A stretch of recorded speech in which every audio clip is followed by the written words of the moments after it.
There are three general capabilities of AI, and you've just touched on two of them. So the first one is called narrow intelligence. So that is called artificial narrow intelligence. That is what Siri uses. Now, Chat GPT is called artificial general intelligence. And the third is super intelligence. So let's start with narrow intelligence first. Narrow intelligence is like facial recognition. If you go to the airport, you have global entry, it recognizes your face, it authenticates that it's Matthew, and the system lets you in. Siri, Alexa, Google Home, these are all narrow intelligence, right? Then you've got general intelligence. General intelligence is something that is on par with human reasoning.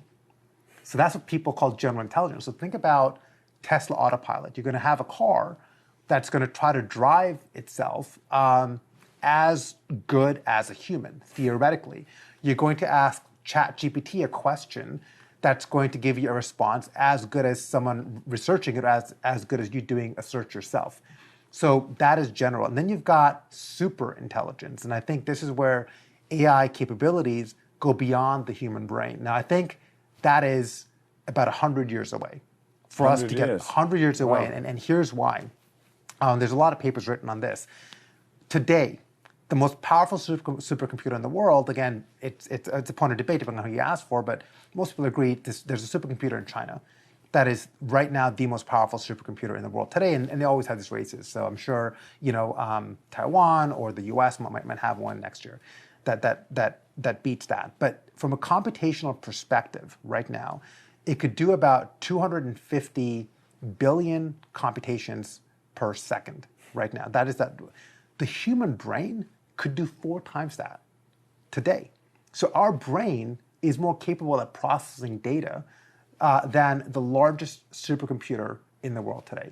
So in order for us to have AI supplant human and human reasoning and go into this super AI category, we have a long way to go. So what happened? There was a chess experiment where they put a human being against a machine, and obviously the machine won fairly. I don't know. Kasparov. Yeah. In 1997. Okay. So what's the difference then between the machine beating the human at something like that and what you're saying? Is it because that was just a very narrow part of it, but when you combine all the different elements that humans do, senses, etc., is that kind of how you pitch a brain against a computer? Yeah, so that's a really, really good point. And you're referencing to Kasparov, that was beaten by IBM's computer called Deep Blue in 97. Right. And that's the first time that a computer beat a grandmaster of chess. But that, believe it or not, is using the simplest form of AI. It's using this narrow AI technology, which is just algorithms. I mean, the computer was just processing more algorithms than what he could. But remember this, super AI is where you could have emotions, synthetic reactions. Okay. You could reason for yourself. The computer needed the algorithms to beat Gary, right? The computer could not create those algorithms themselves. And that is the big gap between where we are between general AI, like ChatGPT, what OpenAI has created, narrow AI, which is what we're using in our simple everyday applications, and super AI, super artificial intelligence, which is the computer can now have a mind of its own. The computer has a conscious, right? That the computer can now think and reason and write its own algorithms. And that is the gap. That is what is far away. Why are people like Elon Musk sort of waving the flag, say, look, we've got to be concerned about this? Is it because he's looking that far into the future, or is there anything more in the short term then that people are kind of worried about it? Or is it just more, what do you think he's worried? Well, I think it's well-founded, and I don't think it's just Elon Musk. I think it's anyone who is really involved in the space and understands it. I mean, they are concerned about super intelligence. They're concerned about computers being able to reason and have more capabilities than the human brain, and they should. I think that is a good thing to be worried about. So the other good thing is that most people believe that it is 50 years is the lowest estimate, 100 years is what most people believe. So we've got a lot of time to figure out policies and structure to how do we kind of manage that kind of technology, because in the wrong hands, it could be pretty dangerous. I think he's aware because he's seen how fast things are developing.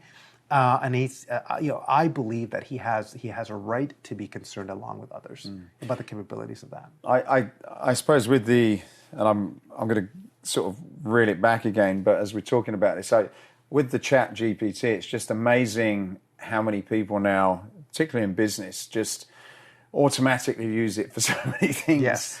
I was even chatting to a friend of mine, Nick, a few weeks ago. He's a graphic designer. He does video, imagery, and he showed me some of these presentations that he was doing, and with people.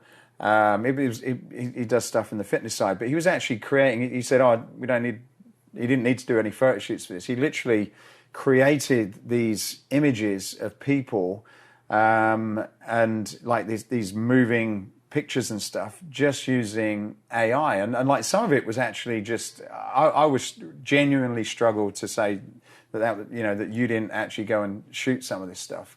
So what's the, well, there's two things, but first thing, how does AI work from an image perspective, like some of the graphic designers that are now using it? How does that work? Yeah. So what you're touching into, again, it's part of the second, which is this general AI capability, and this is called generative AI. So generative AI is AI that could create something, whether in your case it is images or video.